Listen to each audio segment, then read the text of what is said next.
Oh, yeah. It's not totally cooperating. Okay. It's over here. I have one right here. Hiding behind us. It's like there's one here. No, we have a good one right here. Freedom of choice. Works. Pledge whatever flag you want. Right. Okay, right hand over your heart. I pledge Allegiance to the flag of the United States of America and to the republic for which it stands, one nation under God, indivisible, with liberty and justice for all. You know, I keep seeing Mel. I do too. I'm seeing Mel. There's no comma there, there's no Every comma. time. Mel's right. I know, I do it that way now. Every I've time. gotten used to it, but nobody else does. I do. Okay, can I have any, oh, you do? I do. Okay, good, then One you can nation lead it under next God. time. Can we have a motion for the approval of the agenda, please? So moved. I'll Second, please. I'll Thank second. you. Noah and Tristan, please, and call for the question. All those in favor? Aye. Thank you. Dr. Breger, do we have anything, we have any public comment?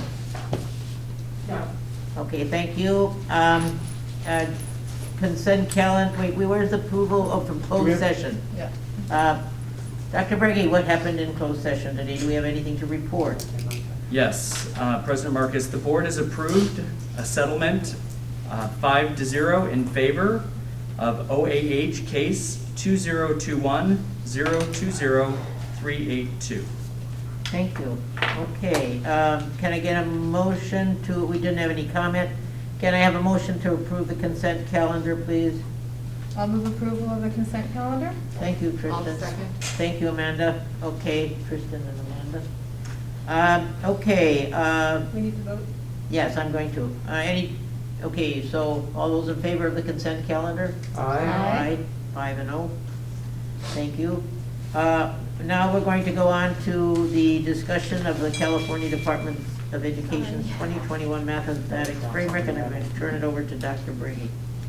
So just for an update, to continue our discussion, we know that from our last discussion that we were in opposition of what was happening with the mathematics framework. That is still in its draft form. We have placed our opposition in a letter to the governor's office and also to the State Board of Education, as well as the commission that's working on this assignment. And so we've been able to do that publicly. We know that this work is critical, this framework to us. We do know that there is some flexibility in which they write, the spirit in which they write about that this is guidance. However, we want to ensure that we are heard in the framework, that it is placed in the framework, that we have the control at a local level to be able to ensure when our students are considered to be ready for that next level, specifically algebra and geometry, with a specific focus of being able to offer algebra and geometry in a middle school setting. I am aware that the city is also interested in working on this with us as we continue forward through this work. I'm sure there will be several iterations of this draft framework, and I have spoken to the mayor earlier today, and I know that the city has this on their agenda for tonight, and so it looks like it's very possible that we could partner with the city as we move forward, as I believe that we have some shared positions about this framework, and I think that that will be helpful to us as we continue to voice our opinion to this commission and to the state board. Okay, Tristan, any comments? Well, I'll just reiterate my support. As I said in the last meeting, I think that this is very controversial. I think it's really important to maintain local control, local control over what it is that we provide to our students. I don't think it's fair to lump the entire state in together, because there's a lot of different places that we fall in terms of priorities and the type of curriculum that we like to focus on. Mathematics has been one that we have focused on significantly over the last couple of years in trying to build out those pathways and offer more to our students in middle school. So while I appreciate the effort and I don't disagree with some of the assumptions that have been made in starting this work, I don't agree with the outcome as it stands right now. And I think it's really important for us to continue to offer competitive and challenging coursework for our students to take advantage of. And that doesn't diminish that we don't offer supports to students that struggle in those areas. Of course we should, and we should do that in every subject, not just mathematics. But I would be hard pressed to find a circumstance where I would say that we should reduce the amount of opportunities that our students have, particularly for more advanced coursework. So I completely support our opposition to the proposed curriculum. Amanda? Yes, thank you. I also oppose anything that would limit our local control. I think that California is a vastly wide state with lots of diversity. There's not a one-size-fits-all formula for success for mathematics. I think that we must continue to look at, the different modalities to teach math, and while there are some very good pedagogical offerings in this framework, or what they're suggesting, I think that to adopt something so readily that does not allow us to express some of the nuanced things that we need to do for our students is a big mistake. And so it's very important that we go very carefully and decide that the tools that we're going to use for our students is appropriate for our students, as they are not one size fits all, such as the rest of California. Thanks.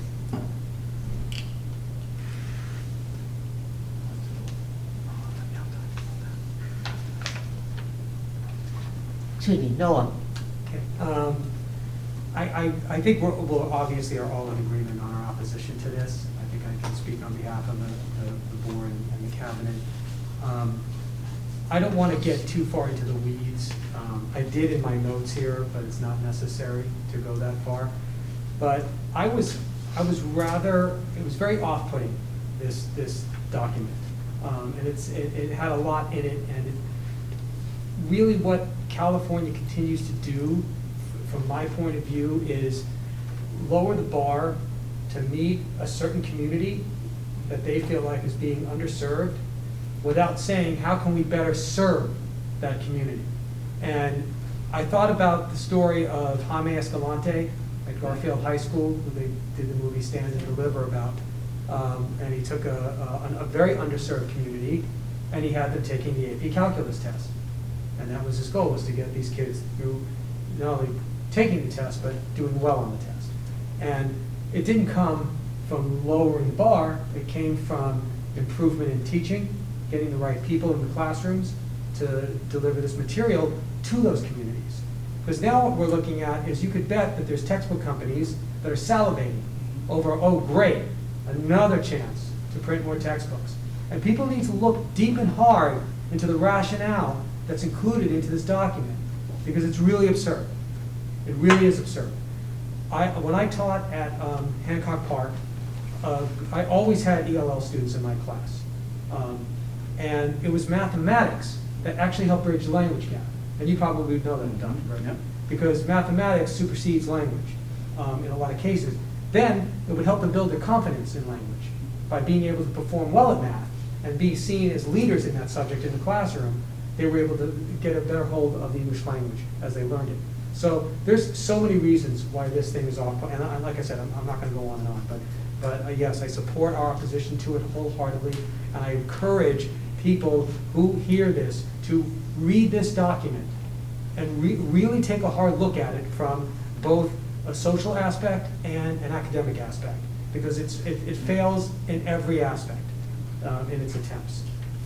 Thank you. Mary? Well, I agree with what everybody has said completely, so I don't think I need to repeat that. The other thing I would say is that I really look to you, Dr. Brady, as well as in any way that the board can, to speak out and have a voice with our objections, so that we are heard, and whatever we can do outside of our district to make that known. Great, and I will keep the board updated throughout. I'm sure there's going to be a back and forth process.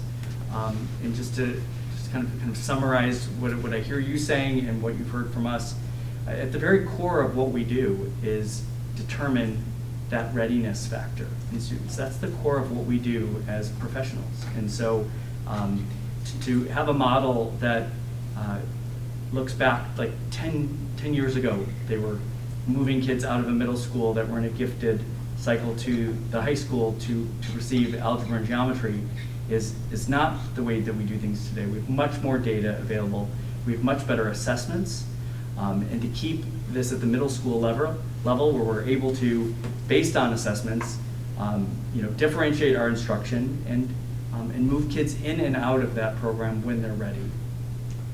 I just had a couple comments, and I agree with everything that you've all proposed here and said, and I just like to make a comment as a teacher who taught math, and you have to be superhuman to do what that mathematics curriculum is asking. It's asking a teacher to teach all levels in one class, and yet do a good job to all of them.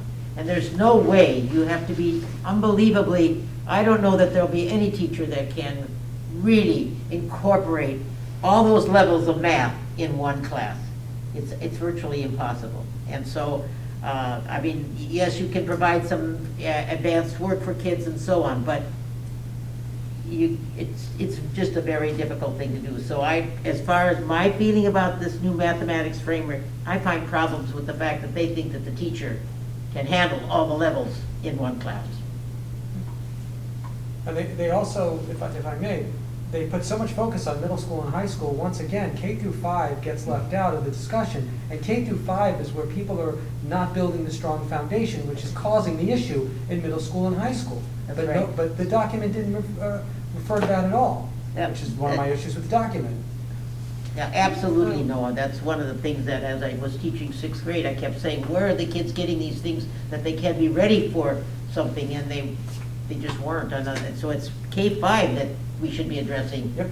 And, okay, any other comment? Yes, Amanda. Sort of piggybacking on what you said as a teacher and my experience in the schools, I think another issue with that is that if the teacher is expected to differentiate on a huge level and you have, a huge range in one classroom in one instructional period, what's going to happen invariably is a lot of the teacher's energy is going to be devoted to those who are struggling, which I understand, they need that help, but then those who really need that advanced offerings and are, high achievers in math, you can argue that they're going to become the marginalized kids who aren't going to get what they need. So while I'm not saying that either group should be left out, you can make the case that if a teacher is tasked with teaching all of them, then a lot of the lion's share of time might very well be to those kids by virtue of their maturity and trying to make sure that they can handle it and there's no behavior issues, and then the other kids could very well be left out who are the high achieving math students. In addition to that, if you look at the highest growth industries right now, they are technology, they're mathematics, they're aerospace. Those are all foundationally really relevant to math. We need to keep those programs strong if we're going to be sending kids out into the world that are prepared to be competitive in that environment in those industries. So we would be doing a huge disservice by simply saying, yeah, we're not going to offer the higher levels. We're just going to, suppress that and not encourage our students to reach. They need to be able to reach. I mean, and we know, actually, if you look several years back, there was a time in which, in middle school, we took honors out of the equation. And that did not work out well. And that ended up coming back because the kids didn't seem to thrive in an environment where it was just made flat and level. So I think this is the right thing, and I'm happy that we have consensus. And saying that AP Calculus should be the goal of our students in California is the reverse of what should be happening. AP Calculus should be the goal, whether they decide to take it or not. Mm-hmm. And that should be up to them. And that gives an education that's strong enough to give people the choice. And it sets a trajectory to Right. a very good vantage point. And that starts in kindergarten. We should try to look at going the opposite direction of this, because there are students that take AP Calculus BC in their junior year and then don't have any accelerated math options, right, Justin? So we end up having to go, we have to go outside of the school district in order to service those students. So the goal should be to grow more students into that position so that we can add additional high-level math classes. And that's the goal for reconfiguration, right? Is that we're now being able to offer algebra and geometry as early as 7th and 8th grade. Right. And we've been prepping the high school staff of now when they'll be now 8th graders, and then next year, a year from now, freshmen, we have to be able to be prepared in 3 years' time for what are they going to take junior and senior year. Instead of sending them out for Calc 3, say at SMC or West LA, why aren't we hosting our own section here? If not more than one section. Because right now, well, we have 3 sections of algebra in the middle school and 1 section of honors algebra. So those, that's 4 sections of kids coming up through the ranks that we need to be prepared for by the time that they get to be an 11th and a 12th grade student. By the way, one of the comments that I made when I read the letter was that it is counterproductive to our mission and vision, this new math framework, to the Beverly Hills mission and vision, which is to prepare the kids for college or whatever the future will be. And are we doing that if we take that new form of mathematics framework? So I just wanted to point out that it's counterproductive to that. Okay, any other discussion? Okay, we're going to move now to a budget and a study session, and I'm going to call on Mr. Wade. Thank you. So, Ms. Marcus, members of the board, this is really meant to be a conversational kind of meeting, not so much a sit and get, because I really need your input on in a few areas. So, just to get us started, you guys have heard from the governor through the May revision. The state of California is just getting money in buckets from personal sales tax, corporate sales tax, different areas. You can see here on slide 3, the 4th bullet here talks about local educational leaders can look forward to increased revenues through Prop 98 to expand access to high quality educational and support services. So literally the state of California is giving billions of dollars to public education through Prop 98. You can see here on slide 4, the increase in personal income tax. Page 5, the increase in sales and use tax. Mr. Rhodes, can I just make a quick clarification? So for people at home, because I see some board members looking around, when this is posted to our website, along with this will be this presentation so that they can follow along. Thank you. So just so that they're aware. Most certainly. So Prop 98 is going to benefit from this increase, these increased dollars going into the state coffers. However, we all know that Beverly Hills Unified is funded in a different way. We're funded based on local property taxes. So we don't benefit directly from Prop 98 increases. We really benefit from real estate. So if you look on slide number 6, you can see something that's incredible. You can see the median price of single-family homes in the state of California and see that now it's over $750,000. So this is going to have an immediate impact or an impact on the revenues that are going to come into Beverly Hills Unified over the course of the next couple of years. So the next slide is really important and we should spend a little bit of time on it. General fund revenue property tax trends. So this is specific for Beverly Hills Unified School District. So on this slide, you can see from 2013 through 2021, what the countywide tax assessor projections are in May versus what the actual growth is, which is released in July, which is after budget adoption.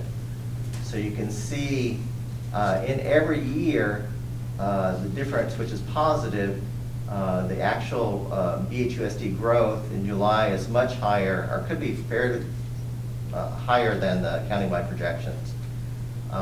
Just in the last couple of years, in 2020, the May projection was 5.25% growth. It actually came in at 6.59. In 19, it was 5.8. The growth was 6.71. So you can see in absolute terms here the growth in property taxes each year. The lowest being 5.2% in 2014, and the highest being 9.11% in 2015. So those are really important numbers because in our current budget, this is what we projected. So if you go down to the next. So we projected property tax increases at a very conservative 3.5% in each of the 3 out years. So we talked to our fiscal advisor. She immediately said, why don't you go to 4.25? I'm like, let me talk to the board. So we're at 3.5%. I'm comfortable with 3.5%, but the board probably needs to weigh in because if it comes in at 6 or 7% in July, we can always go back and change it. We can always go back and amend the budget. But there may be a kind of a variance between what we project in the adopted budget and what actually comes in. So any thoughts from the board on this? You guys have been around a lot longer than I have. No, it just seems to me that you're cutting almost, in fact, in some places, more than half of the expected growth release in July. That's a big, only because I think you're probably basing it on what it was in May as the projections were, because they were down there. Right. So I would say that we should be conservative in what we're projecting, and we can be pleasantly surprised. And I don't know if you all agree with that, but that's my cut. I agree with that. I think we also, in anticipation that there might be quite a difference, we should also consider and discuss upping our pre-funding amount for the OPEB so that we could, try to pay it off earlier than the projected, I think, 10 or 11 years. Although We do truthfully, end up having to conversations in the past about that, they have warned us against over pre-funding as well.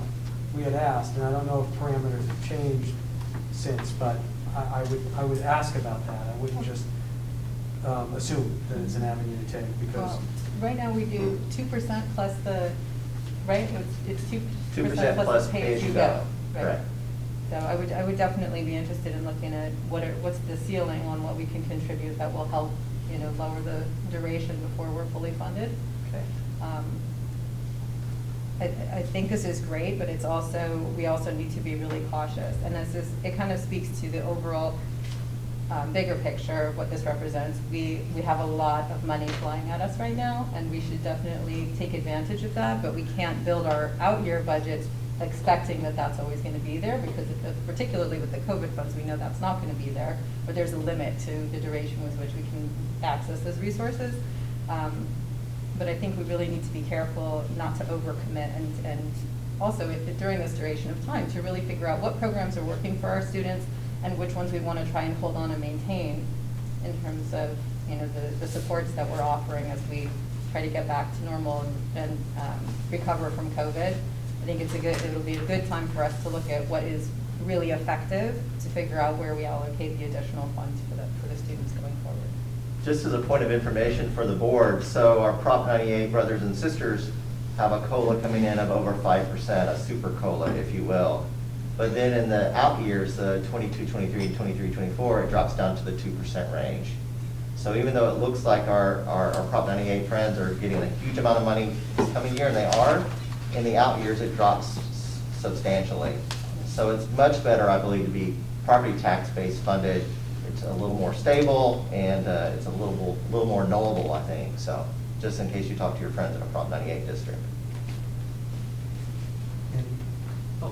First of all, tell me what a COLA is. Cost of living adjustment? It's not a nice drink. No, thank you. That's a cost of living adjustment. So you're saying then that even though it's a conservative estimate, I'm going back to the budget building revenue assumption? Yes. So you're saying that by virtue of the fact that it's expected that property value will continue to increase, and that even though our property taxes, the percentage that we pay as homeowners doesn't change, you're expecting that our revenue from property taxes will increase by 3.5% because of increasing value when people purchase them? Right, turnover, increasing value, and actually Prop 19 that was just passed may have some impact on it. We just don't know yet. Okay, thank you. That's it. So Any other Wade, questions? in regards to the 3.5% property tax, I think it's a very conservative estimate. I think we're probably going to see numbers with a 5 in it, especially because how the market has boomed in the last 6 months.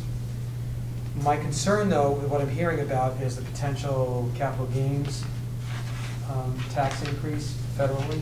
And I'm wondering if that would slow down the market, and not for this year, but for the outlying years, that would have an impact. And I guess even if it does, I would keep the 3.5%, because if it does, like I think Tristan said, if it does come in higher, great. The problem is where to put our money, right? So at least we can budget accordingly. So that would be my only thought. I've heard a lot of mixed things. I'm trying to follow that, what's happening in Washington with that. But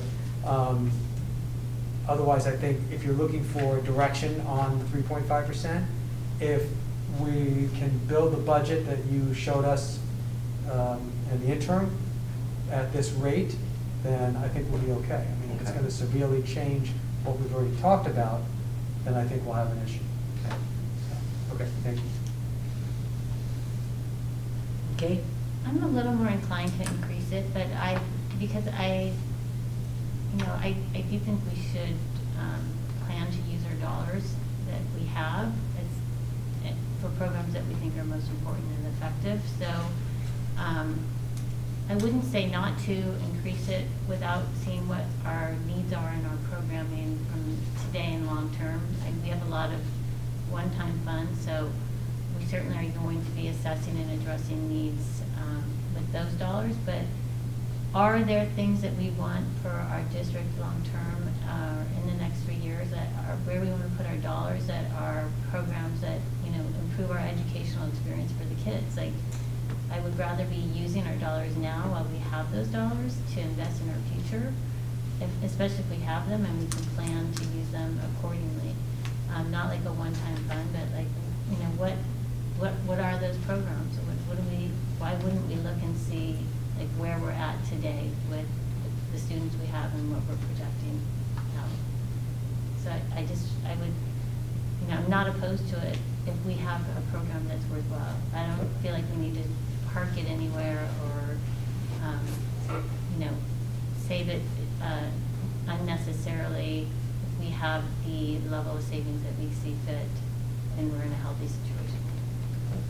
So I'd like to see what that thinking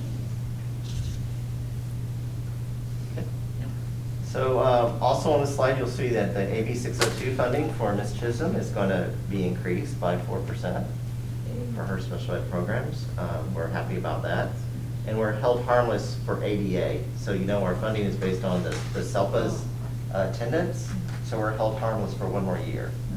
So we have overall the SELPA is dropping in attendance. So we're held harmless for 1 more year, and then we'll have to deal with it the next year out. So federal title programs, we budget very conservatively at 80%. So we look at what the allocation was for the current year. We assume that we're going to get 80% of that. That's being very conservative.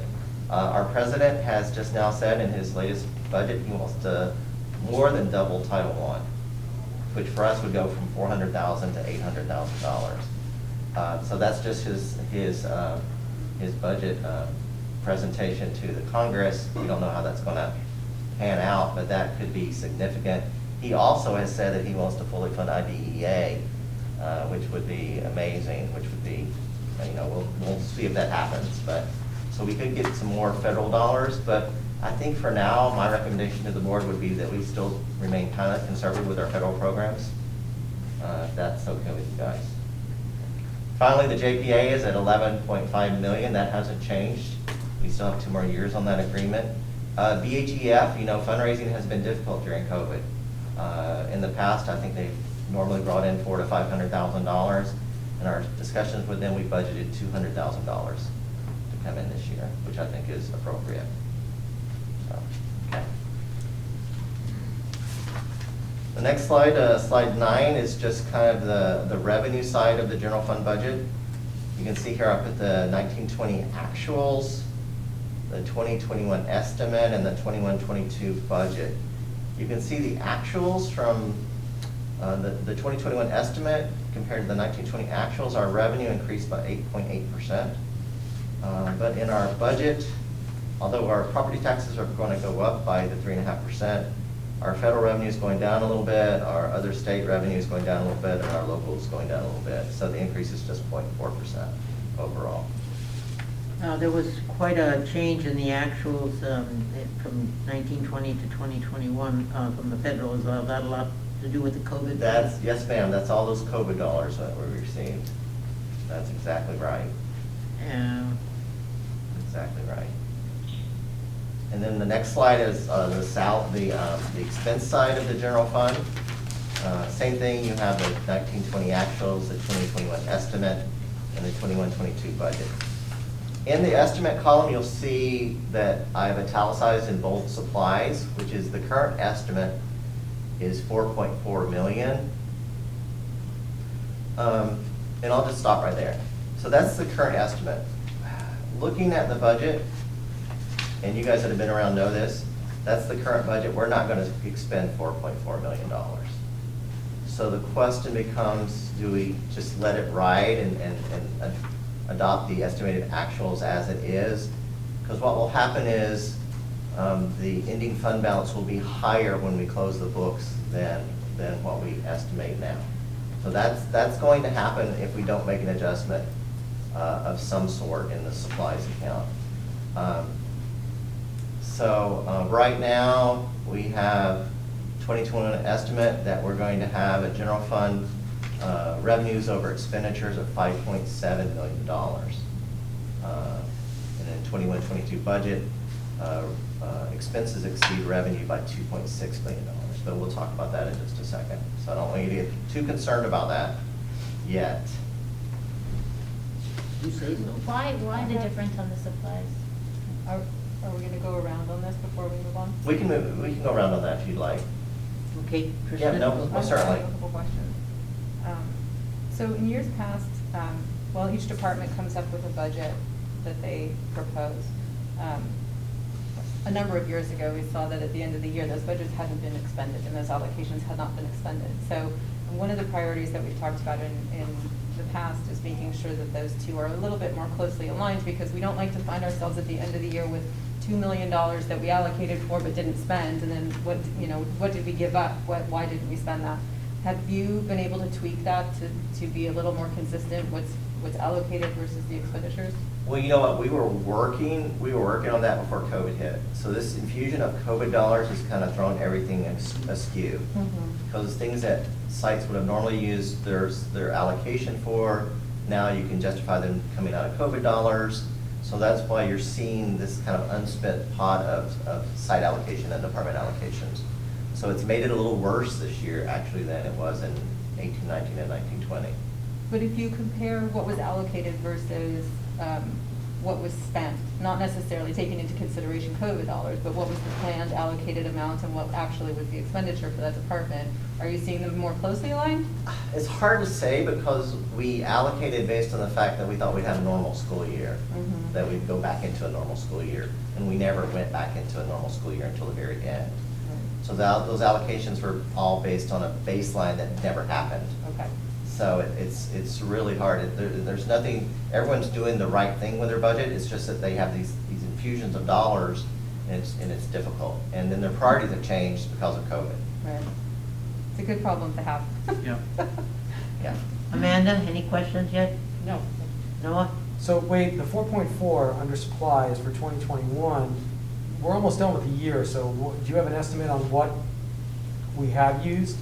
Yeah, I mean, I do, and I really feel that we could reduce that by a good $1.2 million. Wow. Because that is really what we're going to end up spending by the end of the year. So reduce that to 4 to 3.4 or to 2.4? So we'd reduce the 4.4 to like 3.2 or so.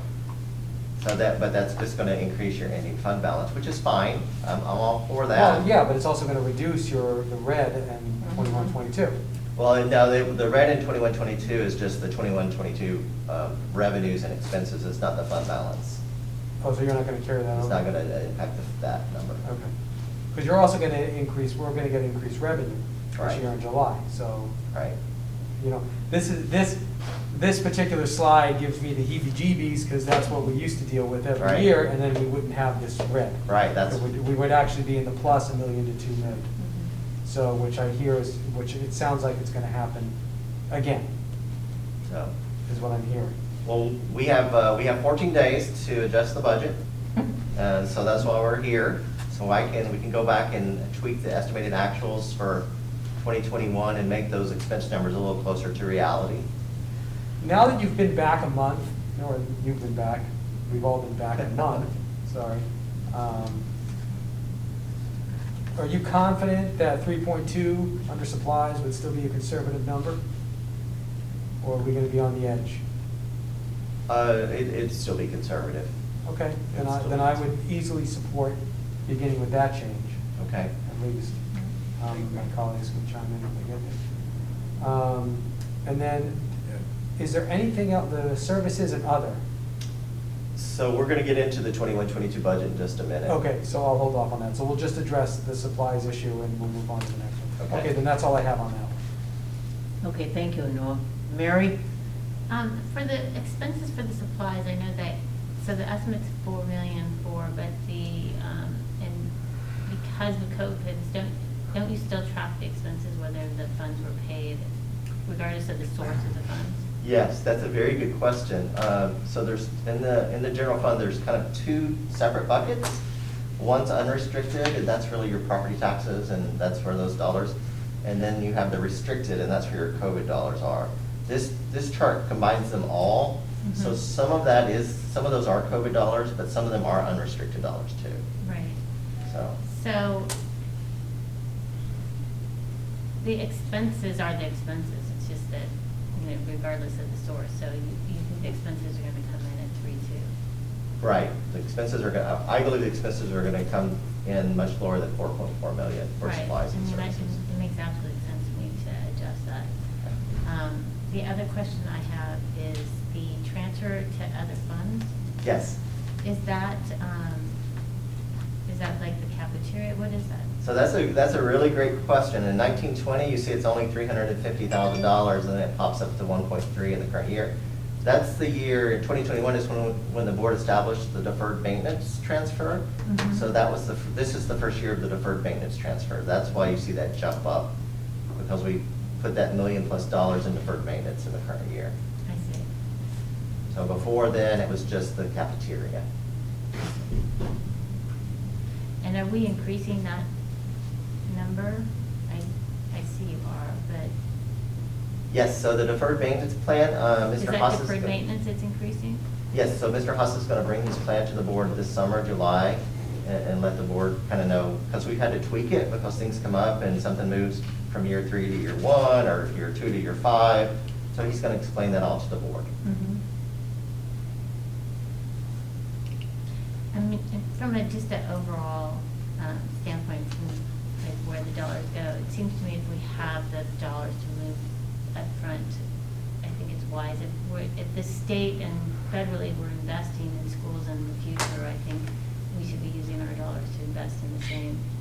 And even though we have the COVID dollars, so I think where we see the numbers are actuals, we should move it, and then we should take those dollars and we should plan to put those resources where we can invest in our programs. I think that's how we're going to build our enrollment and long-term build the school. So.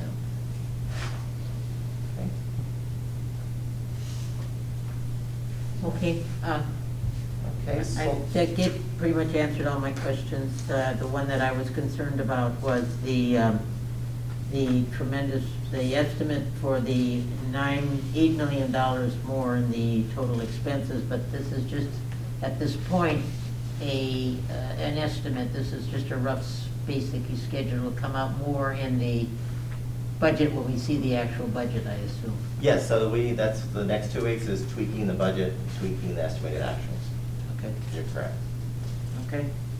You want to go on? I will. On slide 11, you see the reserve. So remember, we've officially set the reserve at 25%. Wait, were we not talking about the other one, the 16? Yeah, the services. We're going to get to that in just a You have a second. different- okay, Yeah, sorry. down below. Gets its own slot. Ooh, very important. I'm afraid to talk. Yeah, we're going to get to that one. So, state of the district, the unrestricted general fund balance. So we have the official, unofficial 25%. That's going to go into board policy when we adopt it, I think in June or July. Right now it's officially 20%. So you can see here the fund balance over over the last few years went from 24%. The estimate for now, right now, is 29.87%. If we reduce the expenses, as the board has kind of directed me to do, it'll actually probably go over 30% when we close the books. So, and then because of the estimated expense increase in 21-22, that reserve drops back down to about 27%. But here, as you see noted, even with that drop in 21-22, the reserve level is up 95% in the last 5 years. So the staff is doing what the board has directed, is to kind of build that reserve. Why is that important? Because we had a higher reserve in the current year, we did not have to go out for a TRAN, which is a tax revenue anticipation note, meaning that we didn't have to borrow for cash flow, saving the district tens of thousands of dollars in fees and time. So having that higher reserve of 25% or more gives us that cash that we need to get us through the property tax flow. And this is based on the assumption that we were going to, this is based on the assumption that for next year, the projection is that we're at a deficit. So Right. we're assuming also that that's not going to be accurate, that if we make these adjustments, that Right. that actually would go away. So we likely will end up much higher than the 27.59%. Possibly. And then, does that help us with our credit rating? It does. We're talking about the bond.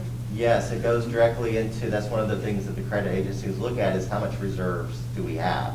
So that's very So helpful. that's pretty significant. That actually seems to me a pretty significant part of the calculation. And if you look on the next slide. Hey, you'll- before we Yes. leave that slide, I had a question. Yes, sir. Mr. May, do you have anything on that slide? I don't. Okay, so, board directed to have minimum of 25% reserve. What are you comfortable with? Because right now, the last 4 years, we're floating above 25%. At what point do we stop putting money into the reserve? When you talk to basic aid districts, the comfort level around the state is somewhere around 30 to 35%. Okay, That's kind of the comfort level. If you get much more than 35%, you have issues with your bargaining units, you have issues with, why aren't you using this money for program, as you talked about. So that's kind of the. we're But it's gonna not, see. it's not a huge amount. When we get to the next slide, you'll see that even the statewide averages are now up to almost 20% for some of the districts, so. all right, so we still should be looking at allocating money toward the reserve until we're a little more comfortable. Right. I think the 25% is kind of the floor, Okay. if you will. All right, gotcha, thanks. I mean, what are we, in terms of districts that are like districts that we like to compare ourselves to, where are we in relation to them on their reserves? Yeah, I haven't looked lately. I mean, I can look at Santa Monica, Malibu. They're the newest basic aid district. I know some of the ones around Marin and Carmel up there, they usually have around 30 or 40%, but they're generally smaller. Can you imagine a district smaller than Beverly Hills? They're smaller than Beverly Hills. Who else do you look at besides Malibu, Santa Monica? Because I just think they have a whole different Yeah, set. I don't believe their reserve is as high as ours, but I'll check it. It would be. I Yeah. mean, what other districts do you look at that are more local? The ones that are local, there's not too many here. There's Laguna Beach, Mhm. there's Coronado Island, there's now Santa Monica, Malibu, and then the next ones are up the coast. So like Carmel, and then you get up to like Marin County, and some of the ones around the peninsula, like Palo Alto, and some of those. Do you do you run like a regular comparison in terms of different, from looking at it from a budget standpoint or salaries or? Right. So Do you have a set of schools that you compare us to? we do, and we actually have a report that I can share with the board that has all that data. I'd like to see that. Yes. It'd be really helpful. Thank you. I have a question, if I can. Go ahead. Has this been shared yet with the finance committee? No, not yet. Is there a way that we can share it with them before our next meeting? Because I'd like to get their feedback Most certainly. I'd really like to get their feedback if we're gonna consider any additional increases to the, I think they have a reserves as well. meeting this Thursday, don't they? Yeah, they do. We do. have We one. can shoot it over to them. Yeah, that'd be great. Thank you so much. Ms. Marcus, any questions on that? So I'm the fine. next slide is just what the current average for districts across the state. You can see Unified is, almost 20%, elementary is 22%. So you can see we're not, people may say you have a high reserve, but not really compared to statewide averages. So. Well, and are these basic aid districts? No, these are all districts. Right. So that's gonna take it way down. Right. But there's not that many basic aids. There's Right. only, a handful of us, less than 2%. Are these the basic aid districts that you're referring to here, or are these all districts? These are all districts. Regardless, These are all districts in the state of California. well, they're, the unified school districts at 18.82, we're trying to achieve 25, We're doing better. We're doing better. So the next slide is really the discussion that we had when we talked about the estimated actuals. The books and supplies are not going to be as high as estimated, so we're going to make an adjustment to that. We also probably won't spend all the consultant dollars, so we may have some savings there too. So we'll look at that. So operationally, we're going to be better than the 5.7 million. So you guys already talked about this slide, so thank you. Okay, let's talk about that big $16 million number you saw on that slide earlier, the increase in expenses. That's on slide 14. right? So how did we increase by $5 million? We've added $4 million for settlements. 1.5 million of that is for the settlement with LAUSD. And then we've added $2.5 million for potential AB 218 settlements and other settlements that may come before the board. That is why you see that huge increase Right. from 11 million to $16 million. Makes sense. Okay, Okay. The departments and the school sites are getting funded flat. They're not getting any COLA, they're getting flat funded. And the reason is really, as we talked about earlier, is we're trying to figure out what the baseline is. What is the baseline to operate your elementary school? What is the baseline to operate your new middle school? And it's going to be really difficult for the next 2 years because those COVID dollars are skewing everything. So we're going to try as best we can to find that baseline of operational costs, but it's really going to be difficult the next couple of years. We were really excited with the opening of the middle school to try to create a baseline for them and what a baseline budget would look like, and it got skewed before we even finished the first year. So, but we do have on the next slide what the allocation is for our school sites, and it's based on a formula based on the estimated enrollment, and you can see that this doesn't include staffing, so this is not to pay teachers or staff or anything. This is just for them to run their school. This is for their paper, for their copy machine, for what it takes to run a class, what it takes to run a school. And you can see the allocation there for Hawthorne, Horace Mann, Beverly Vista, and Beverly Hills High School. The Beverly Hills High School allocation also covers the cost of their athletic transportation. It's like you read my mind. Yeah, so. Does that's- this include the maintenance and operations, or is it separate? No. This is to run their offices. Just the daily operation? Right. So let me just ask, if I may, Mandy, if you have any questions on this, I'm sorry. Tristan, I don't know if you were done. I was done. Outside of the cheer. But athletics and athletic transportation. So I'm assuming, what I'm guessing here is that this is a new inclusion in the budget? No, there's for the always, school, because they always ask athletes to offset these costs. So just need some clarification. That's a really interesting point, and I will add on to that by saying that there, if I'm not mistaken, and actually Mr. Ellis, so maybe you can clarify for us, we've had conversations about the requirement for transportation fees to be collected in years past, not Yes. optional, but actually mandatory, that the law supports that now, but we've never actually implemented that. So I think. It's something that I wanted to do this year, but with COVID and we didn't even get started till late. recently kind of went to the transportation, alternate transportation waiver. I would love to do that. I think with the amount of buses that we send out both at the high school and now the middle school, it would help. And there's 20 things the ACLU says you cannot charge fees for. Transportation is one of them that you can actually charge for. And you can't make them pay, but you can call a fee. You get, and I would like to attach it as part of their clearance process where they take their physical, they have their insurance and all that, and I would like to attach transportation to that. That's something that I wanted to bring to you guys before we start next year. So what is this, if, and we've done this in the past, you know that we've collected transportation. Yeah. Mhm. But it's What do it's they an call it? option. We've never What's called what? it a It's an fee. option. It's not It's- mandatory. It's an option. Mhm. It's a requested donation, is what it is. Right. So are we allocating right now this amount, assuming that we are covering that 100%? So I always put an asterisk beside collecting athletic transportation fees. I come from districts that were much poorer, and it was much more difficult to collect transportation fees. And there always has to be a mechanism by which you have a scholarship, or you're able to award. You can't not let an athlete participate because they can't pay the fee. No, I understand that. I'm just So saying. this is assuming that we cover the cost. Okay, and have we done this in the past? Like, did we do this in 1920? We did have a line item for athletic transportation. We did. We did. Okay. Is this also something that we can ask for the Beverly Hills Athletic Alumni Association to make contributions to cover? Sure. Yeah. So I think between straddling requiring the fee and then having some scholarship for families or students that need that support, Right.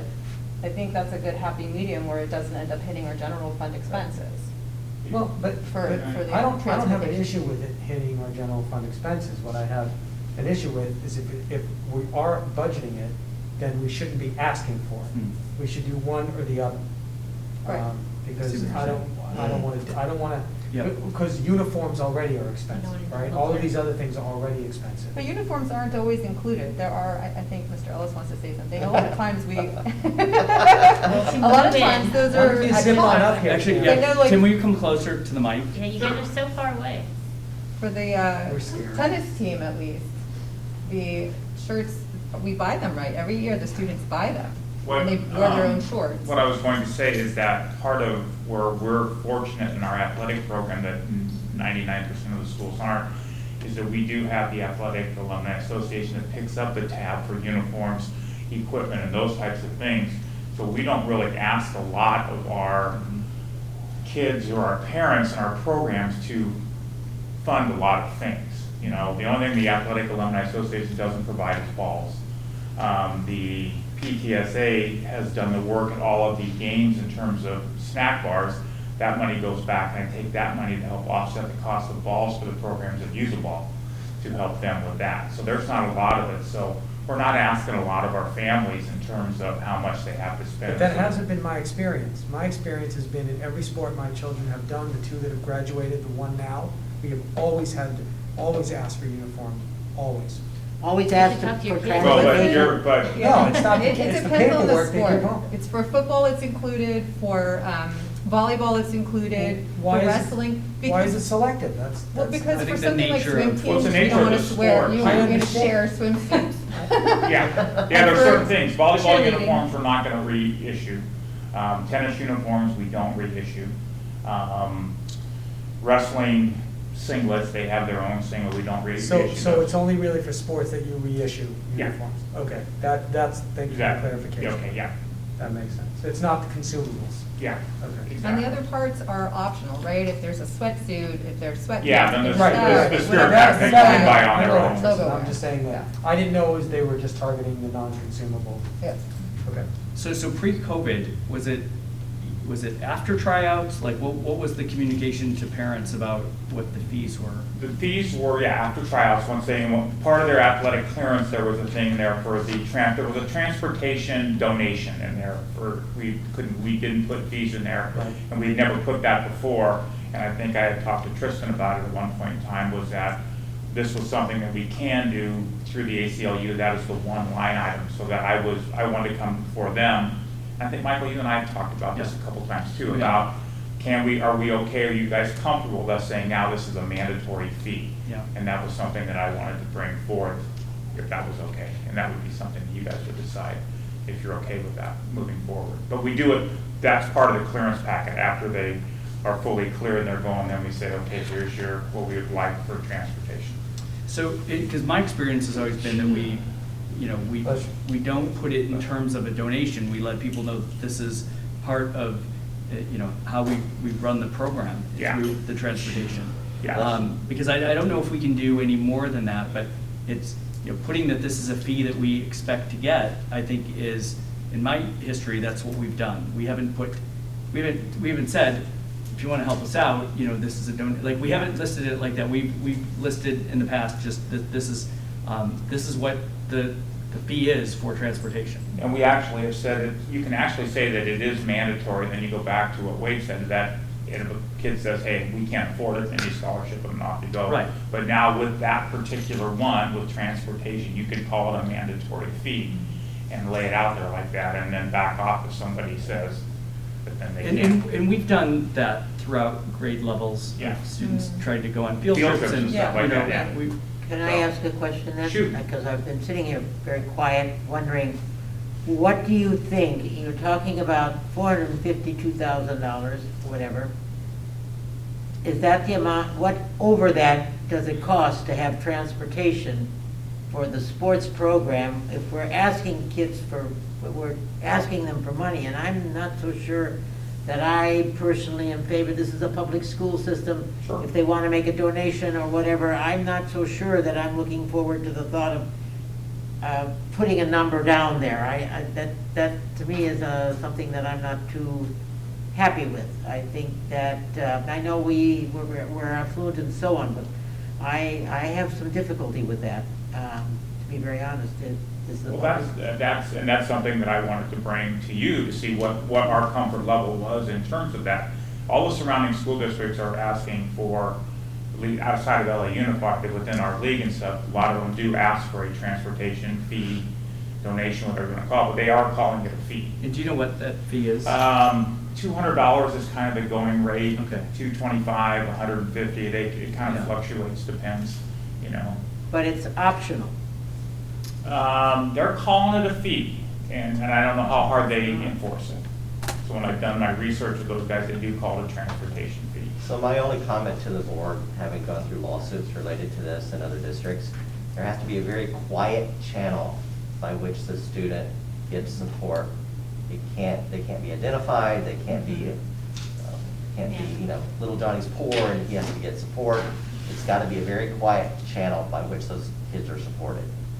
So, and I think that's the benefit of being in a small community, because it's not like second, announcements or reminders are going out to families either. Like, we know our kids, we know our families, and so, to the legal piece, which I have as well been part of those, is Sure. that I think we do a really good job, because the benefit of us being small, that we know when families are struggling, but we also know that we're not going to push in an area that somebody could come back and say, that, Absolutely. like, look, you're bothering me with this. I've had, we know our families pretty well, but I think there is a difference to, letting people know that, there's a cost, whether you're in travel teams or you're local, that there is an additional cost beyond what, a student would have during the day, when you take on additional sports as.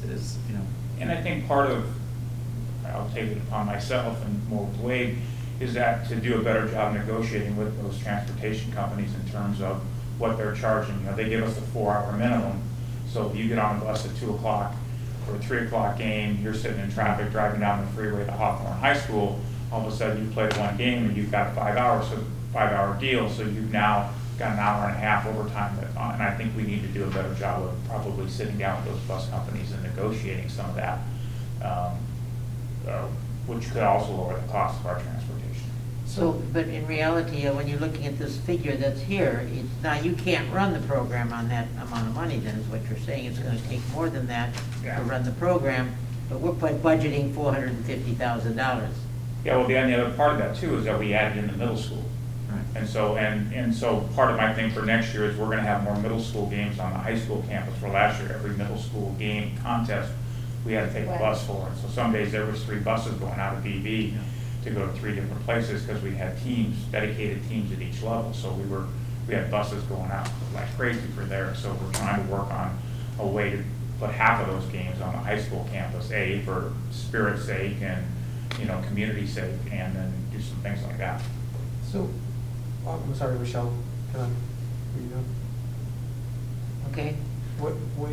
This 452, this number, does this build in the assumption that there will be donations into the program, or does this run the athletic, high school only, not middle school, high school only uniforms and transportation? So let me clarify that, because I think I confused the issue. Yes. That 452 is not just for athletics, that's for the entire high school's operations.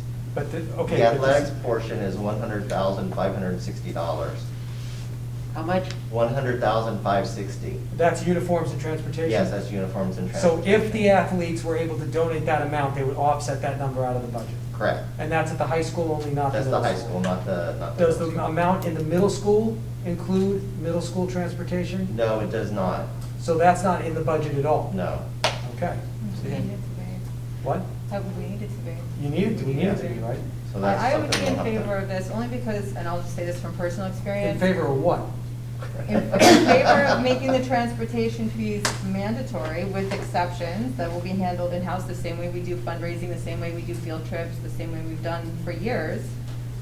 Because a large majority of the families that are participating in these sports end up making donations that go to cover other things that are not being provided, like balls, like tennis balls, for example, or foam mats for the athletes to be doing sit-ups or push-ups on the track to give them, like, these end up being things that families are contributing because there's need for them and there's no, these things are not being provided.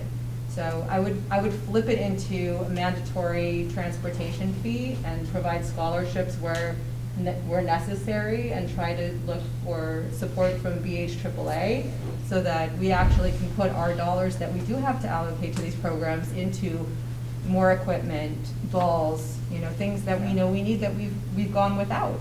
I wonder in the past, not last year would be an outlier, but in the past, what have we spent in that, and what have we received in donations? Is it 50/50, is it 70/30? I'm wondering what. It's not as much as I would have hoped. No, I know it's not a Yeah. lot, that's why. Yeah. I'm pretty But sure. that's because it's optional. Right. Yeah. It's always less Right, participation. so if the when it's language optional. change in our favor to help offset this item, and we can either pull it out of the budget or be able to reallocate it later on, Mhm. that would be beneficial.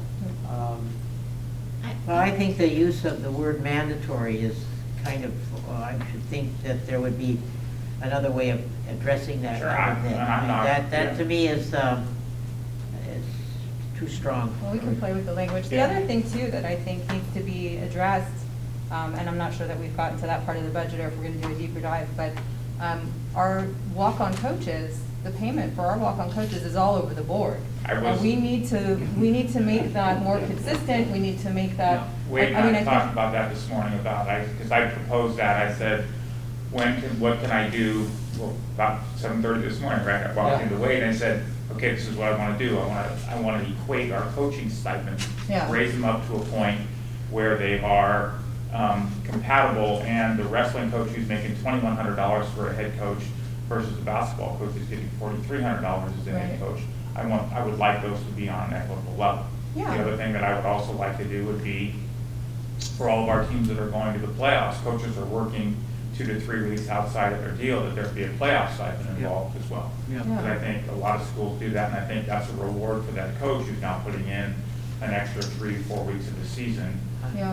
for that. I would not see any, I would never oppose that, I mean, as Okay, part of yeah, that. so That would that's not be- ironic that you brought that up, because Wade and I were talking about the exact same thing this morning, and I know, and we had the conversation too. It makes us more competitive in terms of bringing in talent for our walk-on coaches, Yeah. because a lot of our teachers do, Yeah. do that as like an R factor, they end up coaching teams, but for other teams where we just have folks coming in for a couple hours Yeah. every day during the week, only during a specific season, we'll have a lot easier time finding more competitive coaches, you know, that can Definitely. really help And I us get think team too, because, performance. and then with the BHEF, they support a lot of our walk-on coaches with those additional stipends that they give us every year. Right. And I'm sure, working with them, they would probably kick that up a little bit to help improve those, so yeah. Yeah, I like And it. the triple A, being Yeah. triple A. Yeah. Yeah. So, yes. I do like the idea of making the fee, just for the transportation, just going back, just calling it a fee instead of making it optional. But I think as clear, I think we have to have that waiver option for. Oh, there's no question about that, Right. that we would talk about that too, Right. same thing. I mean, I Is understand that it needs to be done quietly, but I think that message that there are waivers available for any. It says that right in the ACLU, there's those 20 points in there, but it also says that if, you know, a kid's never gonna be, you know, restricted from playing because he can't buy a uniform, he can't afford transportation, those Right. kinds of things. Yeah, but I think sometimes the kids don't know that and are, you know, at that level. And so they may not say, or they don't, you know. But I don't just think, we've never kept a kid out of a team because of that type of thing. And it's the parents that have to fill out the physical clearance anyway. They have to be, you have to be Yeah. the age of majority to fill that out. So making it part of that process, the kids don't even know. Yeah. The kids don't even know about it unless the parents tell them. So I would just say, if we have consensus that this is the direction we'd like to go, I'd really hope that we can work out some kind of format so that it's consistent, so that the verbiage makes everyone happy and comfortable before we go out, and that it can be implemented universally for all sports in the fall. Can I make a recommendation on that point? Would that be okay? Sure. Consistency woman. Well, I think Mrs. Wells makes a really good point, because the communication part of it has to integrate perfectly with this. Mhm. And one of the benefits to you guys deciding to invest in Parent Square is that I actually had a meeting with Angela about this morning. There is a payment feature, which a lot of districts use and we don't yet, where we are able to then discreetly manage people who are not in a position to be contributing financially, but also then say to everyone else, this is our expectation, it's not necessarily mandatory, we make sure that the language is consistent, and then for every single sport, there's a consistency, it's one single form. We've seen that there's a barrier to entry with people paying for things, you have to go to the student store, oh, their check balance is a problem. Yeah. Right. All of this can then actually be paid for through Parent Square, it's a little bit like shopping on Amazon, everything's plugged in, everything's connected to your Aries account. You don't have to sign in your kid's name every single time you need to sign something up. It's all sort of streamlined, so there is an option if we want to go in that direction, to use what we already have in Parent Square and streamlining this process, as Mrs. Wells pointed out, just to make that communication really clear. So that's an option that we can I love that. use. And certainly more confidentiality that way, when Mhm. less people, less eyes are Yeah. on a lot of this paperwork. The other thing to consider is that if you have one sport athlete versus a multi-sport athlete, is the fee different, or is it just a flat That's something we would have to work fee? out. And there's a Yeah. penalty issue. You have two kids Multiple. playing, Yeah. so what are, you know, so if they're playing different sports, how does that work? So Yeah. that would just be something, that would be all part of the study session, or however we want to put it together. And yeah, there's a lot of things.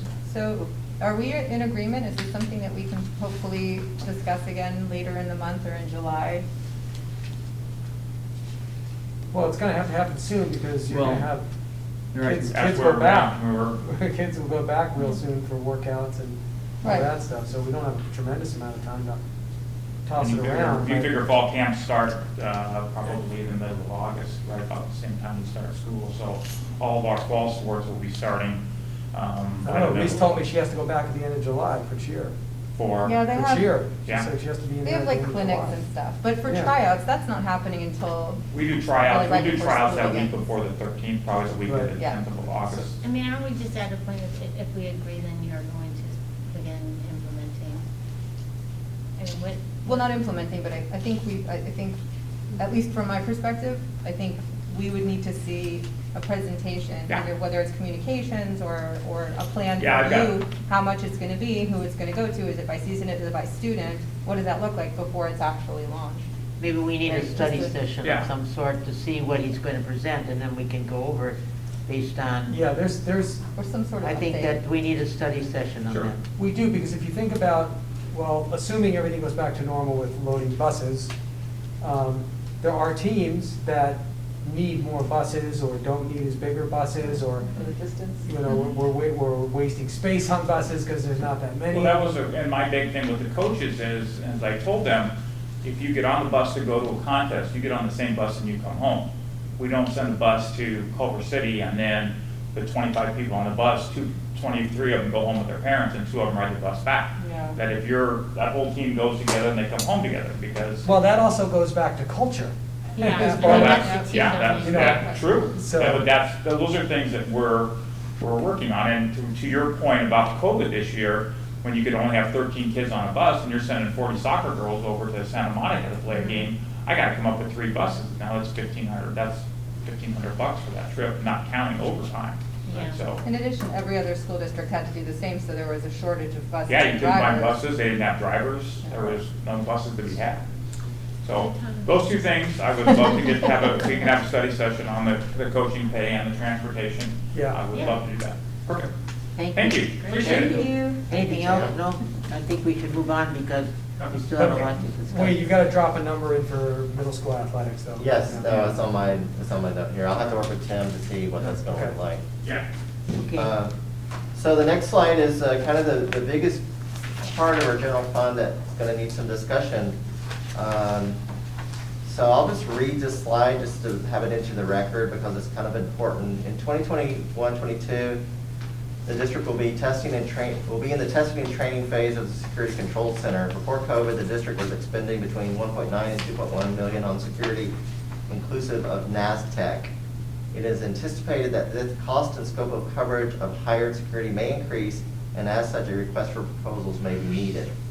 The initial recommendation from staff is that the district allocate 4% of the unrestricted general fund for district-wide security, which is approximately $2.58 million next year. While this is a substantial increase, it should allow for CSEA staffing, armed security, and consultation, beta testing of the command and control center, and program management. So this would be the largest increase that the staff would ask for out of the unrestricted general fund.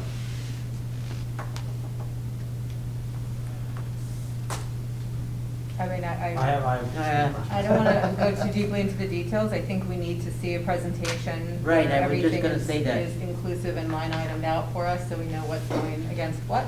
I know that Mrs. Wells has asked for that before. So hopefully that's something that we can see. I was agreeing with you on that. We need to do something where we see this, because we've talked about some of the staffing already with the number of people and so on. So I think this needs to be unfortunately, another study session. Well, I think we have Well, one this has- scheduled. We We have one scheduled. That was gonna be closed, I believe, because of. It is, yeah. that one is because of I think we security. should look at, that's where this should come in then, very definitely. Okay, so can I ask a quick question? Well, let's go around first. Tristan, do you have a question? No? Only that I'd like to see more information. Okay. This is a great Amanda? presentation. Okay, go ahead, Noah. Thank you. Wade, what have we spent in the past on average with CSEA and NASTEC? So CSEA is around $800,000. Uh-huh. NASTEC before COVID was around $950, $970, give or take. Okay, What is so, NASDAQ now? Oh, sorry. so we're at about 1.8. Yeah, We've already allocated in the past 1.8. So we're only asking for an increase of a little over $500,000. Well, plus the director of security. That position is additional $200,000, give or take.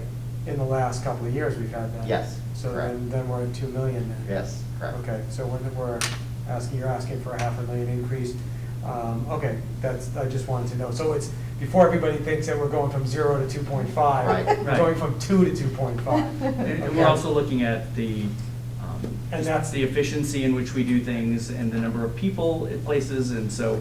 Right, and Right. we may or may not Correct. shave So that it's- down. Right, We right. have to. but it's actually, we're looking at a 4% of the unrestricted, so that you get a better view of. Right, but I'm saying, Yeah. in the past, we've already been spending 2 million on security. So the increase is not an increase from 0 to 2.5. That's my only point. Yes, then I concur with my colleague.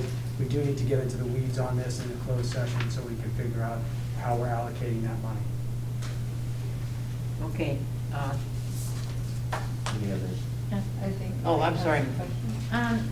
So, at this point, is the 500 for security guards, or is it, as you listed, for consulting and? So the 500,000 in additional monies would be probably for a little bit of an increase to the armed security and for the consultation to get the command center up and running and getting it beta tested. So it's a couple of things. It's probably a little more robust armed security and then getting the beta testing of the command and control center. What have we spent to date on the armed security? I'd have to get For that this year. information for you. I don't have that on the top of my head.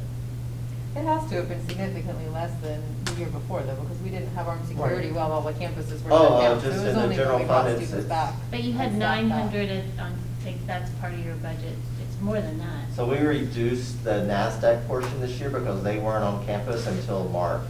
Oh, you mean. So we reduced it down to like 200,000, 198, I think. Got it. Yeah. Yeah, I would like to just understand, I agree, a study session on the security program and just the program itself, because I think, are we currently testing, or is the command control up or not? That's closed session, Yeah. we don't want to Sorry, discuss that. okay. But anyways, I think a broad overview of today and where we're going would be great. Done? Okay? Okay, I'm sorry. And Okay. Mary should just be going into detail. Yeah, no. So the next couple of slides are just kind of more of an overview. We talked about a lot of this during the strategic plan, so I'm not going to go back over it. You can read it. It's just what we're doing internally in some of the departments. We're all very busy. That's all I'm going to say. We're very busy. Did you skip 17? I did. I just said we're very busy. Because 17 has the word hire on it. Yes, Why so we was have it- a vacant analyst position in business services that's been vacant for a couple of years. If you remember the audit reports, they've been dinging us for not getting some of our balance sheet things reconciled. It's because we don't have a person to do it. Is that position budgeted? That position is, we're gonna try to fill that position as soon as we can. Okay. So But it's it won't be- budgeted. It won't be in addition to the budget? No, it's budgeted, it's Perfect. just never been filled. Okay, This thank is you. the bifurcation of payroll Yes. roles versus, okay. Yes, all of that. So we're working on it. We're working on it, Matt, so. Busy Comment people, would be busy. And then the next slide, of course, student services is. Wait, Mary had a question. Just comment on 17. For the maintenance and operations, I haven't seen the deferred plan, but I feel like because of COVID and the hit that we've taken from that standpoint, that we should focus on the maintenance and operations in terms of the programs, like such as, I know that you're committed, Michael, to ensuring that the robotics program is up and running and that we have the athletics facilities are up and running. But I do think, and one is to look at that and make sure that we're really providing the best facilities that we can. In addition to that, just the maintenance of the buildings themselves. I'm thinking back just the short time that I've been on the board. I'm thinking of the SARC reports where they reported on the state of the facilities, just in terms of general maintenance. When the students did the Bill of Rights and one of the comments was clean bathrooms, I feel like we should focus on that, and if we need to add staff, maybe that's where some of those dollars are going, is so that our facilities are cared for and we're also providing facilities that are really allowing the kids to excel. Great point, thank you. I think some of that was included in the updates that were made to Building A while we were in COVID and everything was shut down. Some of the painting and the bathrooms and the cleaning and. Yeah, I things like mean, that. the December. I mean, Yeah, but the, some reports go back a year. Yeah, oh, So it's the from things- the year before Yes, December. things where are they already did it? past it. Yeah. We're already past the SARC report. But yes, I mean, you bring up a good point about looking at the structure of the M&O department and Mhm. seeing if it's servicing our goals Yeah. and our strategic goals. But like you were gonna say, the robotic shop, the kitchen, the swim gym, those were all already in the plan. Yeah. But Right. a lot of them have been accelerated, correct me if I'm wrong, Wade, Yeah. because of COVID. Right. So we have kind of advanced ourselves a lot of that deferred maintenance money up front that we would have put out, but we're still gonna have to deal with HVAC systems and all that stuff. Right, but those programs got pushed back, if I understood. Some Right. got accelerated, some got pushed. Right. Right, some were push back. And then there's just the general maintenance. I mean, when I Yeah. read like the bathroom door is missing or the That's different, faucet is that's different than the deferred maintenance Right, plans. separate, Yeah. but I mean, I think both are important, and I think if anybody comes to the school and looks and says, you know, the state of the facilities, I think things that are easily fixed, and it's about making sure we have the manpower to do so. We don't have to go through DSA, we don't have, you know, major hurdles to overcome to meet those simple things that can make a difference, I think. Well, have you walked Building A lately? I have not. I would see if you get a chance to walk it, because, I mean, part of it is to do reduce population, but Of course. they're really taking care of it now. Yeah. Now that they put the new floors and paint in, Yeah. they actually care. Right, but I So- mean, it also was Horace Mann, and which is a fairly Yeah. new building, so So to have that's- those not in great state or Well, anything else.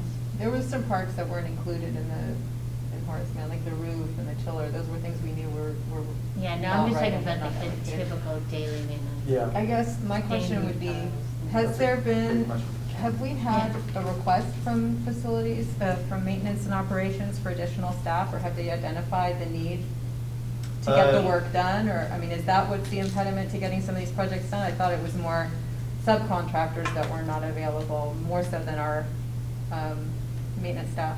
I don't want to speak for Mr. Haas directly, but let's get some information and bring it back to the board, because I think there's needs in both areas. So I'd like to When is bring he it back. presenting next month? I'd like him to present in July sometime for the board. Will that be everything, or just the deferred maintenance plan? We can do maintenance and operations and deferred maintenance, we can do it all together. Yeah, it's a think we good should. idea. That'd be great. We can do it all together. Well, they fit together, we should probably. Yes, most certainly, most certainly. Next slide, student services. Laura and her team are super busy. We're going to move some things around. We're going to get one FT coordinator for SPED. That's not additional money. We're just going to move some stuff around in the budget. Doing a lot of IA support through COVID dollars. Dustin is busy. You heard about all the things personnel and superintendent leadership are going to do when we did the strategic plan, so I'm not going to go back over all of that stuff. You heard that at the last presentation. Next slide's pretty important. We're still working on food services. There's a big push in Sacramento, actually across the nation, to get rid of student meal fees so that we continue past September 30th being able to serve kids for free. I'm not sure where that's going to go. So you know, through September 30th, we continue to feed kids for free. And it may come to fruition that becomes the norm. So that'll have an impact, a really positive impact on food services budget. But we need to look into that and talk about that. Additionally, food services is going to have some committees formed next year that got postponed because of COVID related to menus and nutrition. There's people in the community that are really interested in that. So that's going to happen next year. We're working on the bond and construction budgets right now so that we get those in the budget for you to review. We're going to get some additional COVID dollars. We just don't know how much it is at this time. We may or may not know before budget adoption, but we're going to get some more COVID dollars from the state. In the multi-year projections, it's important for you to know when you see the multi-year projections probably next week, that in 23-24, we've set aside $1.3 million for the opening of El Rodeo. That's not for teachers, that would be for the new administrative staff and for custodian and things like that, and just the opening costs of El Rodeo. That assumes that we will operate 3 elementary schools. If we don't operate 3 elementary schools, that number will be different. I have, Okay. I have a comment on that. Are we going to? So in the out years, we have a net reduction of teaching FTEs of 3 in 22-23 and 23-24. That's 4 from declining enrollment, but we've added an extra teacher each year for the expansion of TK. As you know, the governor has proposed that a TK be expanded. If that comes to fruition, we're going to need extra teachers for TK. So it's -4 plus 1 is -3. We've added, and I'm crossing my fingers, that we move somewhere in 23-24, 500,000 added for a district office move. I'm not sure where we're moving, but we've added a placeholder of 500,000 to help us if we move somewhere. And then you saw the property tax growth rate is at 3.5%.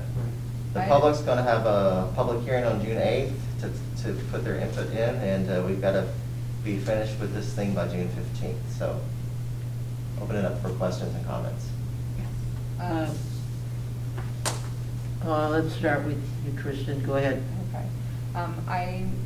I think it would be wise at this point to plan that we are not going to be operating 3 elementary schools.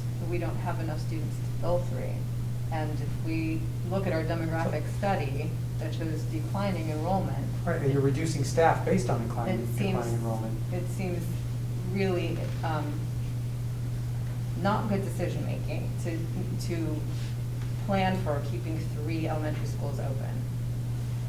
So I mean, just as one board member, I would say, I would definitely shift that. I wouldn't plan on operating 3. I think that would be a mistake.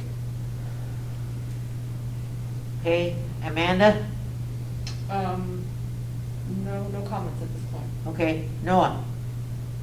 Wade, do you want direction from the board about that number? Because that's important. That's not 50 cents. It's, it's a multi-year projection, and I'll do another one for you at first interim in December, so it's something the county will look at, and they may comment about when they do their analysis of our budget. They may say, pay attention to this in the out years, but I don't necessarily need direction from the board Okay, right I now just- about El Rodeo. To put a net reduction based on declining enrollment, and then say that you're going to actually be opening a 3rd elementary school makes no sense whatsoever. I understand. So I agree with my colleague that that number should be looked at. I'm not giving direction, I'm opinion. But I feel very strongly against that number, so. Okay. Mary? Yeah, I agree with Noah and Kristen. I believe, we all have a fairly good sense of what, how many Right. elementary schools we should have, and right now we're looking through the 7-Eleven committee about what to do with Hawthorne, and so I just think we should plan accordingly. I'm not sure what costs you need to budget for Hawthorne in terms of operating expenses as a building, because we don't want the building to just not have a budget to maintain it and to use for whatever operating purposes we want to have, so we need budgeting pass there. down. But in terms of Take teaching one. staff and Yeah. operating a school, which is back on that other page we looked at, I think that you can reduce it to that extent. Yeah. I would definitely want additional conversation. Kristen? Right. But I do think we need to care for our property. Oh, I mean, absolutely. we could always end up doing the pre-K at Hawthorne and operate that facility separately for that and for community use and for adult classes and for Plans for district early office or whatever. education Like, center. there's a lot of, Right. opportunities, but I don't think it would be functioning as As an it is right elementary. now as an Yeah. elementary school. It'll be fully functioning staffed. as something. Yeah. Unless there is an unbelievable surge in enrollment in our school district, I can't envision that Yes, this we're the only district ones that can have it in. support 3 elementary schools, and if you're dividing up the number of students that you're just splitting them up a little bit more, and you're going to now run another full school with administration and maintenance and so on, it to me, it's not something that I agree with all of my colleagues on completely. So I don't know even where, I never even thought that there would be a thought of a 3rd elementary school, but then when you said that, Wade, I was very surprised. I was kind of, what? And and I think that with the 7-Eleven committee, as it was mentioned, there's tremendous opportunities for repurposing Hawthorne School. I mean, and according to the schedule here, El Rodeo is scheduled to open in 23-24. I don't know what's going to happen to the district office in the meantime for that, but that, We should plan it out. if they start to take over sooner, then unfortunately we would have to find someplace for the district office. Right. Yes. Any other questions on the budget? Because I wanted to share good news with the board. Yeah. Thank good news. This hasn't been bad news. Wade. No, No, it's been great, actually. Better news. So this is just, these are 3 reports, which are just a snapshot of this day, June 1st or June 2nd, in the last 3 years. So it's a snapshot of what the general fund, ending fund balance looked like. On the first page, 3 years ago, the ending fund balance was, let me put my glasses on, $14.8 million. So next page was the ending fund balance this time last year. Really good, $16.3 million. that final page, that's the ending fund balance today, as we Well, stand. that's because of COVID, right? Yeah, I was gonna say Some of that is COVID, but remember, we're in total, we're only gonna get about, these are actual numbers, expenses and revenue that's actually come in. So a lot of the COVID dollars haven't come in yet. So this really reflects how robust and strong the general fund budget is right now. Very, very. I guess that's standing ovation worthy. Yeah. So then Wade, if that's the case, then I direct you to slide number 10 again. With the one bit of red ink in the entire report. Yeah. If we're looking better than ever, please explain to me, and when I say me, I mean the public, on why that's red and why it's not really red. So we have to be conservative until the board tells me otherwise. Good. And I think the board did. Exactly, thank you. Great. Smart. Okay, are we finished with the budget? But we're never really finished with the budget. No, I know we never do, we never do. Let's put a pin in it. All right, let's go on to the performance audit.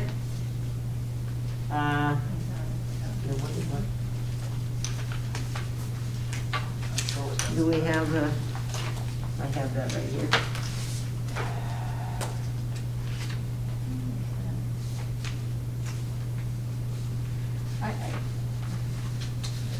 Is someone going to present this, or are we just going to? I mean, that's what I was wondering. No, I mean, the request was to put it on the agenda for discussion. I think there was a question that, that came up about, you know, what's the difference between the financial audit and the performance audit and the new construction audit? So I can address that if the board would like. But if there's any other discussions about the performance audit, I can, you know, answer any questions to the best of my ability or refer them to facilities. I do. I have a question. Reading this, it reads identically to the audit, I feel like, that we just were presented with. Right. What is new in here? Because I do not see anything that is different from the summary that we received from Los Adams before. What are you looking at? The The draft attached- the report attached that's audit. attached, the performance audit for Measure E and DH. Oh, on this agenda. Uh-huh. There's nothing new, Ms. Walker Schuman. There's So what is nothing. this, I mean, I guess my question is, we paid for a performance audit. What does this give us that we didn't have before? It does not, it was a request from the board to talk about the performance audit. That's why we put it on the agenda. Okay. So, But we had this presentation before, and we talked about it before, and this is nothing different than we saw.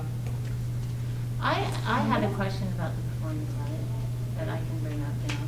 I don't have it in front of me, actually, so please give me a second, but I vaguely remember it. The question I brought up is we spend so much money on these audits, and then, you know, the presentation is very brief, and there are recommendations that they make each of the years, and then this year as well, they had, you know, in addition to an update on the recommendations and status that were made previously, where we're at on those recommendations. They made additional recommendations that were the newer findings because they expanded the audit, and I felt like it's worth a conversation because we spend this time to have them do these audits. So what's the point if we don't spend some time to have a little bit more of a discussion and follow up about where we are going to be on those recommendations? So I think what comes to my mind on the two newer recommendations were about the master plan, and I would like to have a little more clarification on that because I feel like I read somewhere in past communication something about a June deadline, so I'm not sure what that deadline's for. But just the master plan, updating the master plan in general with regards to the projects, the timelines, and the budgets.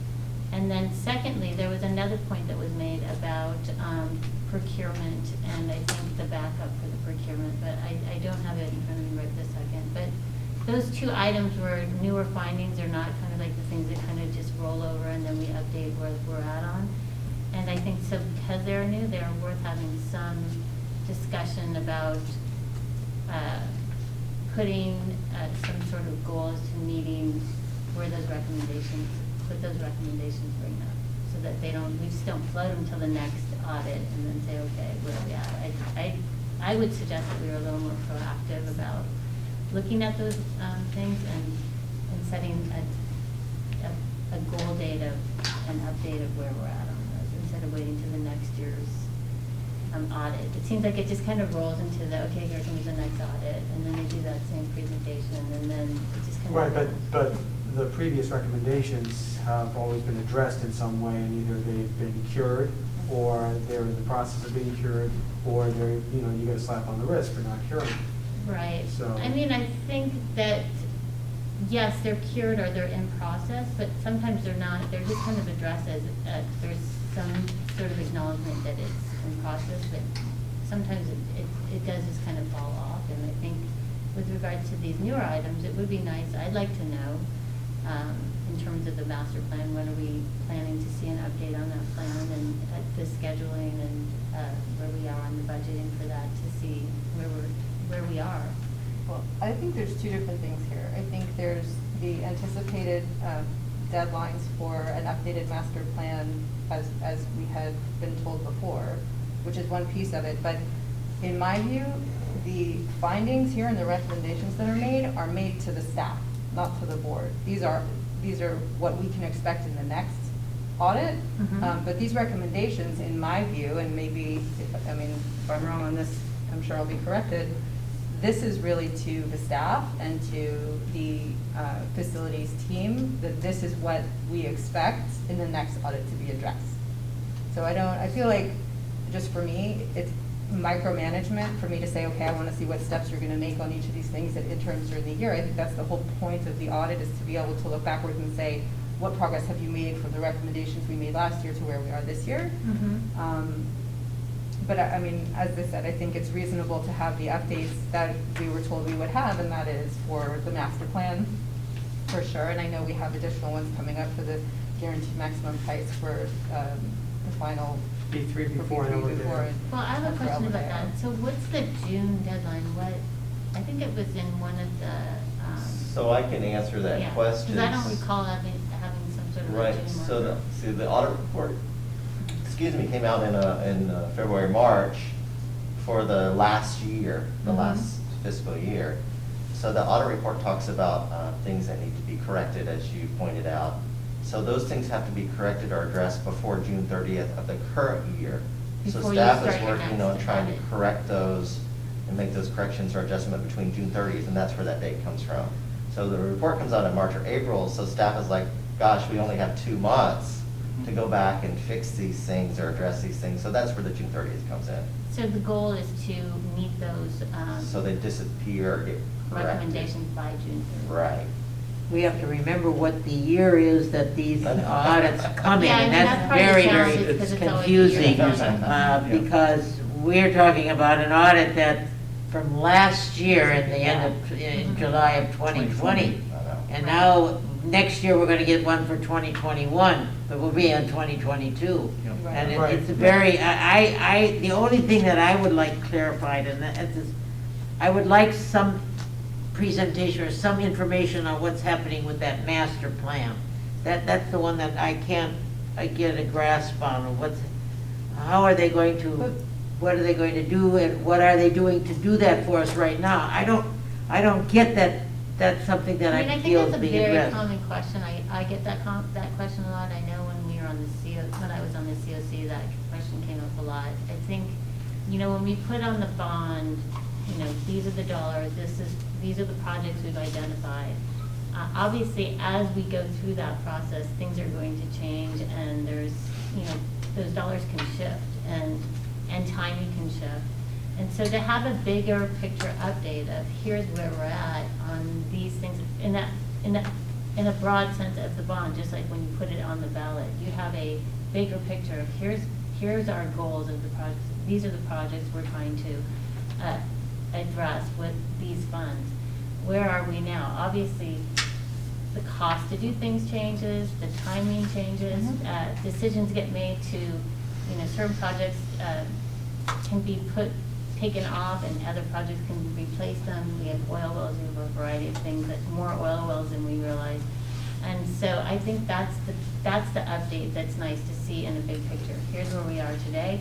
You know, these decisions, this was changed out, this is gone, this has been added, and here's how we net out in a bigger picture, not by the guaranteed max price, because that's by project for one piece of that. It's not the whole bond program. So Right. you're looking at then just construction. You're not looking at all the other costs that go into modernizing our schools. You're looking, you know, your furniture, your. Right. So what you would like to see, all what of I'm it. hearing is that, and I don't think Rochelle was even on the board when we first went out for this bond, Right.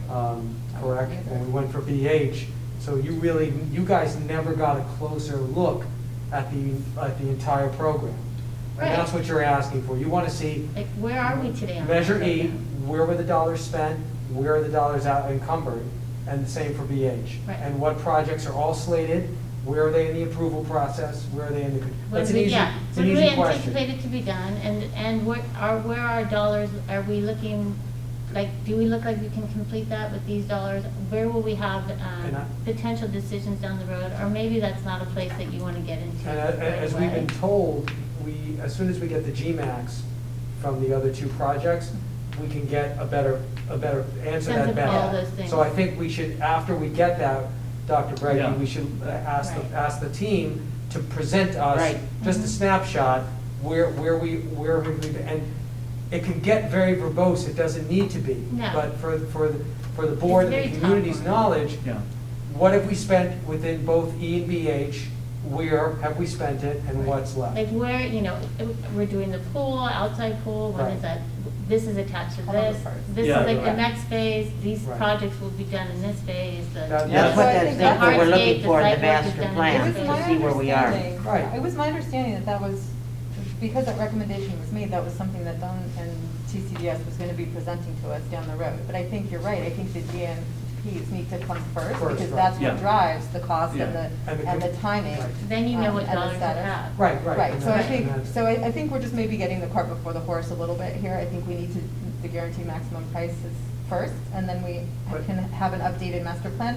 But I think it's important to have all of those things kind of flowing so that we end up with full understanding.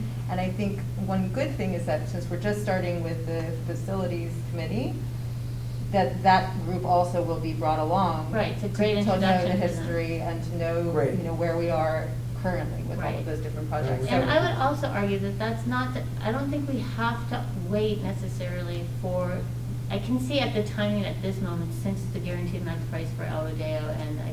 E3 before E3, the well, final phase. they're done, but more, yeah, that, That's not the last. B3 before, you're right. I can see because those are very close to being wrapped up, that makes sense to wait to do this presentation at this point. But going forward, I wouldn't wait, that we can't have an update. There's going to be other things that change or bigger decisions that get made where we can have a 6-month or establish some sort of time period where there is an update on the bigger picture so that we don't go this long without that. That's bigger true, picture. I think that's maybe true, an but except for the annual. fact that the unknowns are being stripped away now. With the oil wells are no longer an I unknown understand. variable. B3, B4, and El Rodeo won't be an unknown variable. And they could pretty much pinpoint the cost of building C because it's new construction. They're not Right. gonna hit the same historic elements that they've had. Right. So I think that's why I would recommend waiting, because otherwise we're gonna sit there and have a bunch of question marks Right. on our presentation, and then we're gonna say, well, that doesn't. But I help us mean, at all. I understand that at this point right now, but I mean, going forward, if we do have other unknowns, I think we should still continue to do that bigger update. Even, I think people can be grown, like, can conceptualize certain things that may be unknown, and you may have a place marker for and say, this is an unknown, just like we do with our budgeting. There's plenty of things we don't know.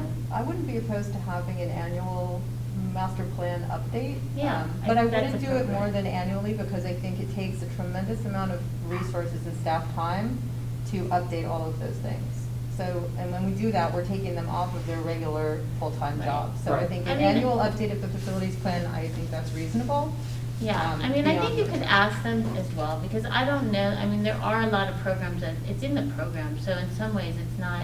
Shouldn't be that big of a deal. We pay a lot of money for all of our programs that we are using for We our should be able to get a construction and snapshot. for the, Yeah, I'm not, so, debating that, but so how often is it that you would expect to have an update? I mean, we get regular updates from facilities all the time when there's things that we're asked to approve. Right. Increases in, Right. whatever. My PO issue or- that I'm trying to bring up is that is more, it's in a vacuum in the sense of being able to see. It's isolated. I know what she's saying. So She doesn't really have an idea what the whole thing It's looks like. easier to evaluate. It's not, I don't consider it micromanaging. I think it's actually more being on the top level. If you can see the bigger picture, then Right. you can see what you're looking at. You don't need to be micromanaging. You can see how that fits in with I So would- what do you think the reasonable expectation would be for updates to the master plan? I don't know, I think, I would say twice a year, but I would think.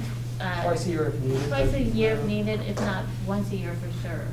And I just don't think we've had that as far Yeah, as I know. see, for, at least, I know for me, I've lived the whole thing from inception to birth and everything, so it's a little more formulated in my head, and I take it for granted that Yeah. it is. So I understand what you're asking for. Absolutely. You were part of BH, Right. so you were very ingrained in all that at the time, because you were building a program to try to get funds for, so you knew about it.